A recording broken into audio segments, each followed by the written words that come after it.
Ẹ káàbọ̀ sí ẹ̀kọ́ kíkà ojoojúmọ́ ti ìjọ ẹ̀dá tuntun. Òní ọjọ́ 21 oṣù keje ọdún 2025. Àkòrí: gbígbé pẹ̀lú ìwòye ayérayé. Ìwé orin 2, 9.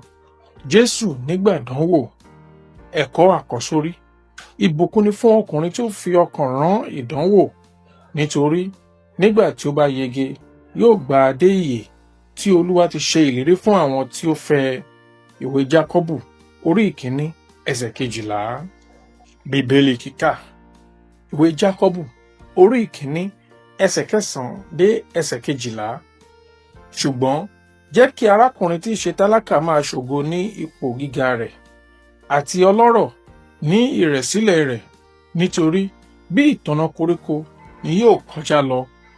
Nítorí oòrùn ńlá tí òun ti ooru mímú, ó sì gbẹ koríko, ìtànná rẹ̀ sì dànù, ẹwà ojú rẹ̀ sì parun.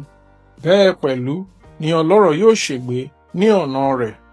Ìbùkún ni fún ọkùnrin tí ó fi ọkàn rán ìdánwò, nítorí nígbà tí ó bá yege yóò gba adé ìyè tí Olúwa ti ṣe ìlérí fún àwọn tí ó fẹ́.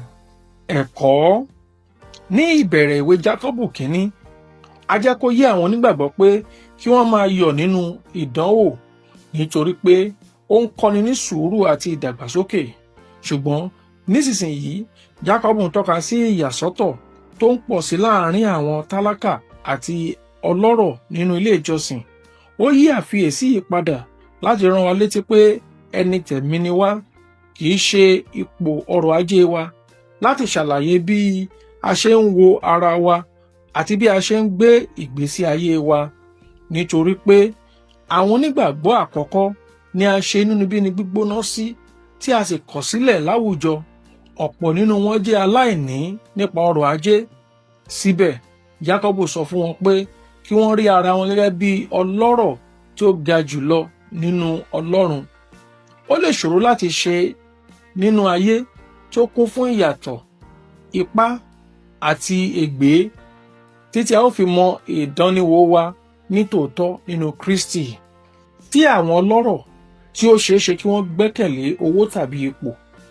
Jákọ́bù rán ọ̀rọ̀ ìkìlọ̀ tó lágbára sí wọn pé bó tilẹ̀ jẹ́ pé ọrọ̀ dàbí ààbò síbẹ̀ fún ìgbà díẹ̀ ni, ó sì jẹ́ ohun ẹlẹgẹ́. Bí òdòdó tó ń rọ ní oòrùn gbígbóná, bẹ́ẹ̀ náà ni ọrọ̀ ayé àti àṣeyọrí rẹ̀ kì yóò pẹ́. Èyí kò túmọ̀ sí pé ọrọ̀ jẹ́ ibi, ṣùgbọ́n pé kò yẹ kó jẹ́ ohun tí a ó fi ṣe ìpìlẹ̀ ayé wa. Bóyá o jẹ́ tálákà tàbí ọlọ́rọ̀, gbogbo onígbàgbọ́ máa ń dojúkọ ìdánwò. Àwọn ìdánwò kan lè jẹ́ ti owó, tàbí ti ìmọ̀lára, tàbí ti ẹ̀mí, tàbí ti ara, tàbí ti ìbáṣepọ̀, tàbí ti àìlera.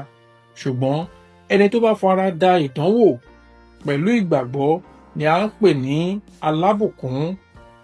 Gẹ́gẹ́ bí eléré ìdárayá tí ń súré ìje nínú ìrora láti gba àmì ẹ̀yẹ, bẹ́ẹ̀ náà ni onígbàgbọ́ gbọ́dọ̀ la ìdánwò kọjá láti gba adé ìyè, àmì ayọ̀ ayérayé, ìtẹ́wọ́gbà àti ògo láti ọwọ́ Olúwa fúnra rẹ̀. Ẹ̀kọ́ tó ṣe pàtàkì ni pé ní gbogbo ìgbà ìgbésí ayé, a gbọ́dọ̀ máa rántí kí a sì máa wo ìwòye ayérayé pé ohun tí ń bọ̀ wá dáa ju ohun tí à ń là kọjá lọ. Ní gbogbo ìgbà, bóyá à ń jìyà tàbí à ń yọ̀, Ọlọ́run pè wá láti wo ayérayé nìkan, kí a dúró ṣinṣin kí a sì máa jẹ́ olóòótọ́. Ẹ̀kọ́ àmúrelé. Adé ìyè kì í ṣe fún alágbára nìkan, ṣùgbọ́n fún ẹni tó dúró títí dé òpin. Ó ń dúró de àwọn tí ó ní ìfẹ́ rẹ̀ títí dé òpin. Àdúrà. Olúwa, ràn mí lọ́wọ́ kí n lè rí ìgbésí ayé mi nípasẹ̀ rẹ. Nígbà tí ó bá rẹ̀ mí, rán mi létí pé ipò mi gíga wà nínú rẹ.